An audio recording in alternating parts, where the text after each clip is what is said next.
ওই হারুন সাহেবের যত কিছু প্রয়োজন পড়তো, যে মেয়েকে প্রয়োজন পড়তো সেই মেয়ের সাথে কথা তুমি, এইগুলো সব ধরনের তথ্য আমার কাছে আছে। এক বিস্ফোরক সাক্ষাৎকারে টিকটকার মামুন প্রকাশ করেছেন ডিবি কর্মকর্তা হারুনের বিরুদ্ধে ভয়াবহ দুর্নীতি ও প্রতারণার অভিযোগ।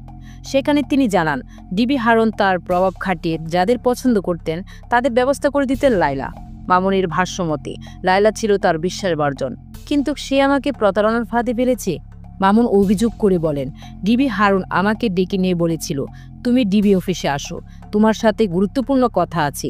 এরপর বুঝতে পারি আমি একটা পরিকল্পিত ফাঁদে পড়েছি। তিনি আরও জানান, গুলশানের একটি বাড়িতে লায়লা ও হারুন একাধিকবার দেখা করতেন এবং সেখানে মদ পানের ঘটনাও ঘটেছে। মামুন বলেন, ডিবি হারুনের যে মেয়েটি ভালো লাগতো লায়লা সেটি ম্যানেজ করে দিত। এসবই ছিল প্রভাব প্রতিপত্তি এবং ব্যক্তি স্বার্থের ঘোরা একটি চক্রের অংশ। তিনি আশঙ্কা প্রকাশ করে বলেন, আমি এখন ভয় পাচ্ছি, বুঝতে পারছি না কিভাবে ফাঁদ থেকে বের হব। আপনারা সবাই দয়া করে আমাকে সাহায্য করুন।